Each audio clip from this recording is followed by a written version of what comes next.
नमस्कार, मैं हूं सुजीत कुमार और आप देख रहे हैं न्यूज जरा हटके।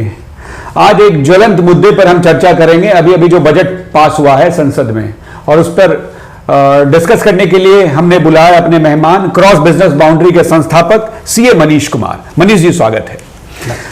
दरअसल ये बजट आम लोगों के स्तर पर कितना लाभदायक है, क्या क्या चीजें हैं, हम बहुत ज्यादा टेक्निकल में नहीं जाएंगे, लेकिन आम भाषा में हम सीए मनीष जी से जानने की कोशिश करेंगे। मनीष जी नमस्कार दोस्तों।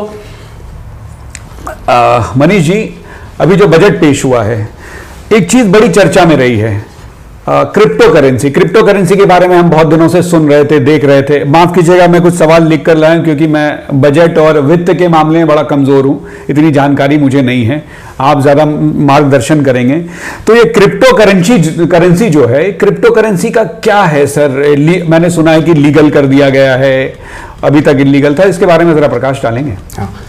क्रिप्टो करेंसी इस बार बजट में इसको टैक्सेशन में लाया गया है। इससे पहले जो क्रिप्टो करेंसी का जो ट्रेडिंग करते थे उनको ये कन्फ्यूजन था कि कैपिटल गेन लगेगा, बिजनेस इनकम लगेगा, ये कन्फ्यूजन था। अब इसको टैक्सेशन में लाया गया है। लीगलिटी पर अभी हम इस पर बात नहीं करेंगे कि गवर्नमेंट ऑफ इंडिया ने इसे लीगल किया है या इलीगल किया है। अच्छा, ये अभी मुद्दा नहीं है। हाँ, ये मुद्दा भी नहीं है। जैसे कि इनकम टैक्स में एक प्रोविजन कि अगर आपने मर्डर किया हो, स्मगलिंग किया हो या बैंक रॉबरी किया हो, वो पैसा भी आप डिस्क्लोज करते हो तब भी उस पर टैक्स लगता है। तो इट डजेंट मीन कि स्मगलिंग, मर्डर करना या चोरी करना लीगल है। तो हम उस मुद्दा पर अभी नहीं बात करते। सेकेंड पॉइंट पर आते हैं कि इस पर टैक्सेशन का क्या है। तो गवर्नमेंट ऑफ इंडिया ने इस बजट में ये क्लियर कर दिया है कि आपके पास जो भी डिजिटल एसेट होगा, चाहे वो क्रिप्टो करेंसी के फॉर्मेट में हो या किसी भी तरीके से डिजिटल एसेट है, और उसका आप ट्रांजैक्शन करते हो, उसके ऊपर कोई भी प्रॉफिट होगा तो आपको टैक्स देना पड़ेगा। टैक्स का रेट होगा, फ्लैट रेट है 30%। इसका ये मतलब है कि मेरे पास कोई क्रिप्टो करेंसी रखा हुआ है और आज मैंने उसको 10 लाख रुपीस में बेचा, तो 10 लाख रुपीस मेरा इनकम हो गया। और मैंने इसको 1 लाख रुपया में कभी भी परचेज किया हो, 2 साल पहले, 3 साल पहले, 5 साल पहले, तो 10 माइनस 1 बचा 9 लाख। 9 लाख के ऊपर सीधा 30% का टैक्स लगेगा। गवर्नमेंट ऑफ इंडिया ने एक और चीज़ बोल दिया कि इस पर आपको कोई डिडक्शन नहीं मिलेगा। जैसे अगर आप सिर्फ क्रिप्टो करेंसी में ही काम करते हो, जहां पर आपने एक ऑफिस बॉय रखा हुआ है, कोई सॉफ्टवेयर परचेज किया हुआ, मतलब किसी भी तरीके का खर्चा किया हो, तो गवर्नमेंट ऑफ इंडिया ने बोला कोई खर्चे का डिडक्शन नहीं मिलेगा। सिर्फ आपको एक डिडक्शन मिलेगा जो आपने परचेज किया है। मतलब 10 लाख आपने सेल किया, 1 लाख में परचेज किया, 9 लाख हो गया। 9 लाख के ऊपर सीधे 30% का टैक्स लगेगा। ओके, अब इसमें एक सवाल यह है कि क्या अगर कोई लॉस होगा तो वो नेक्स्ट ईयर के लिए कैरी फॉरवर्ड होगा कि नहीं। तो गवर्नमेंट ऑफ इंडिया ने बोल दिया कि अगर किसी भी क्रिप्टो करेंसी में आपको लॉस होता है, वो नेक्स्ट ईयर के लिए कैरी फॉरवर्ड नहीं होगा, लेकिन प्रॉफिट हुआ तो वो 30% पर टैक्स लगेगा। अच्छा, मतलब साफ साफ है कि जो अभी तक क्रिप्टो करेंसी खरीद के जो बच के निकल जाते थे बिना टैक्स दिए, उसको अब गवर्नमेंट ऑफ इंडिया अपने फंड में ले रही है। बस सीधा सीधी बात यही है कि जो चीज पर अभी गवर्नमेंट ने टैक्सेशन नहीं लगाया तो उस पर टैक्स लगा दिया है। अच्छा, तो मतलब साफ साफ है कि क्रिप्टो करेंसी लीगल नहीं है, लेकिन अगर आप खरीद फरोख्त करते हैं तो आपको टैक्स देना पड़ेगा। एम आई राइट सर? या एक और चीज सर, बड़ा सवाल उठ रहा है अपडेटेड रिटर्न पे। एक तो अपडेटेड रिटर्न है क्या? मुझे भी, दर्शकों में भी बहुत सारे मेरे जैसे लोग हैं जिनको समझ में नहीं आ रहा होगा कि अपडेटेड रिटर्न है क्या। और पहली चीज कि इसको अगर अपडेटेड रिटर्न एक बार आप समझा दें तो अगला सवाल आएगा इसको फाइल कैसे करेंगे, तो प्लीज। अपडेटेड रिटर्न क्या है कि अगर आपने पिछले 2 साल में रिटर्न नहीं फाइल किया है या रिटर्न फाइल किया है जहां पर आपने कोई इनकम शो करना भूल गए थे, तो अब आप उसको अपडेटेड रिटर्न में फाइल कर सकते हो, पर आपको कुछ ना कुछ टैक्स देना पड़ेगा जो कि एडिशनल टैक्स के नाम से आया है। वो 25% हो सकता है, 50% हो सकता है। ओके, आपकी गलती की सजा रही। ऑब्वियस सी बात है। अभी तक क्या हो रहा है कि जैसे अभी 31 मार्च 2021 खत्म हुआ है, तो इसका डेट तो अभी कोविड के कारण गवर्नमेंट ऑफ इंडिया ने एक्सटेंड कर दिया। अगर कोविड के कारण एक्सटेंड नहीं होता तो इंडिविजुअल का रिटर्न फाइलिंग का जो डेट था वो 31 जुलाई था, और revise return can be file 31 दिसंबर तक फाइल कर सकते थे, उसके बाद आप रिटर्न ही नहीं फाइल कर सकते थे।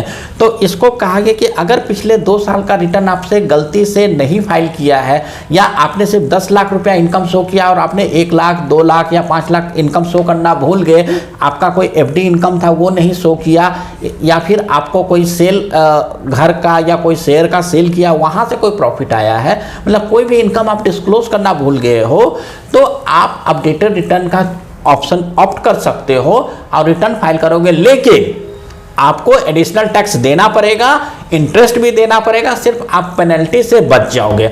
और ये रिटर्न कैसे फाइल होगा, जो सुजीत जी का सवाल है, अभी इसको सिर्फ प्रोविजन में लाया गया, इसका रूल अभी बनेगा, और इसका जो रूल बनेगा कि कौन सा फॉर्म आएगा, किस तरीके से ये कितना रेट ऑफ इंटरेस्ट आएगा, कौन कौन सी पेनल्टी लगेगी, वो ये अपडेट होना बाकी है, रूल और सर्कुलर से वो अपडेट होगा। तो एक चीज मैं बता दूं कि इससे अभी जो भी हमारा चल रहा है, इससे जुड़ा कोई भी सवाल आपके पास हो, आपके दिमाग में आ रहा हो, जो शायद मैं पूछना भूल गया हूं या बजट से रिलेटेड, तो आप प्लीज कमेंट बॉक्स में जरूर अपना सवाल पूछिए।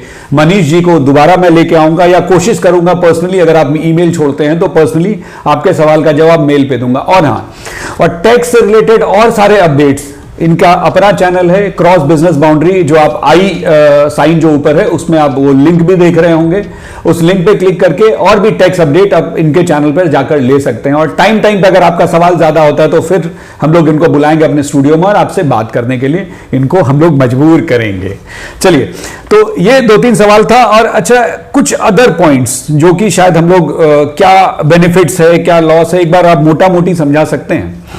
तो सबसे पहले हम जो मोस्ट इम्पॉर्टेंट चीज़ था, लाइक क्रिप्टो करेंसी पर क्या टैक्सेशन होगा, ये फिर जो सेकंड सवाल था कि अपडेटेड रिटर्न क्या है, उसके बाद जो सबसे इम्पॉर्टेंट चीज़ है कि आम आदमी को बजट से क्या मिला। तो अगर हम आम आदमी के लिए बात करें, जहाँ पर डायरेक्ट टैक्स का लिमिट बढ़ा दिया जाता है, टैक्सेशन रेट कम कर दिया जाता है, डिडक्शन का या इन्वेस्टमेंट का अमाउंट इंक्रीज कर दिया, ऐसा कुछ भी नहीं हुआ। इसका मतलब है कि जो रेट आपको पिछले साल लग रहा था, जो लिमिट आपको पिछले साल का था, वही लिमिट रहेगा, वही रेट रहेगा, उसमें कोई चेंज नहीं है।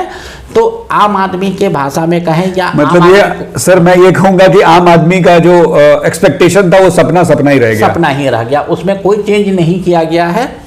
हाँ, कुछ नई चीज़ें आई हैं, जैसे एक मैंने क्रिप्टो का बता दिया, अपडेटेड रिटर्न का बता दिया। इसके बाद गवर्नमेंट ऑफ इंडिया ने कुछ चीज़ें और लाई हैं, लाइक वो डिजिटल यूनिवर्सिटी ओपन करने जा रही है, वहाँ पर टीचर भी सारे डिजिटल होंगे, जितने भी लैब होंगे, जैसे कि पहले हम कॉलेज में जाते थे तो लैब में जाकर प्रैक्टिकल करते थे, अब ये प्रैक्टिकल जो लैब है वो एग्जिस्ट नहीं करेगा, डिजिटल लैब होगा। कोरोना ने अनोखी चीज़ हमें सिखा दी लगता है। डेफिनेटली।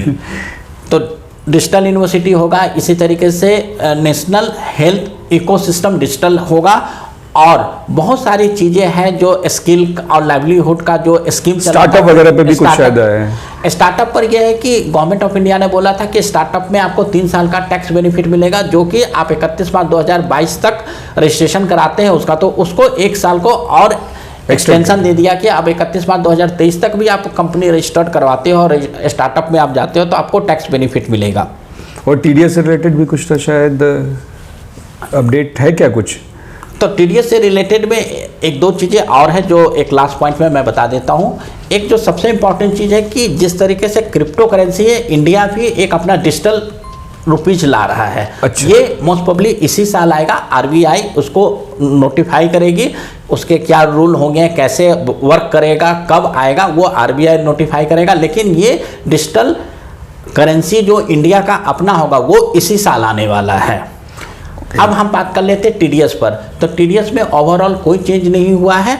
एक चेंज हुआ है कि जो हम प्रॉपर्टी सेल परचेज करते थे उस पर, जहां पर हमें 50 लाख से ऊपर घर खरीदने पर 1% का टीडीएस लगता था, तो अब उस प्रोविजन को थोड़ा सा चेंज कर दिया गया है। पहले सिर्फ ये सेल कंसिडरेशन 50 लाख से ज़्यादा होता था, अब इसको ये चेंज कर दिया गया कि सेल कंसिडरेशन और stamp value whichever is higher, उस पर आपको 1% टीडीएस काटना है। मतलब ट्विस्ट जोड़ दिया गया है इसमें भी, ट्विस्ट जोड़ दिया गया है। अगर मैं बिल्कुल पॉलिटिकल भाषा में बात करूं, माफ कीजिएगा, आप सीए हैं, कि मतलब आप कहीं से पैसा अगर हमारे पास रखा हुआ है तो उसको आप हमारे फंड में जमा करते चलिए, ये टेक्निक यही है। हाँ, आप इस चीज़ को कह सकते हो कि गवर्नमेंट ने इस बार अपने फंड पर ज़्यादा कंसंट्रेट किया है और अपना टैक्सेशन बढ़ाया है, चाहे वो क्रिप्टो के सहारे हो या अपडेटेड रिटर्न के सहारे हो।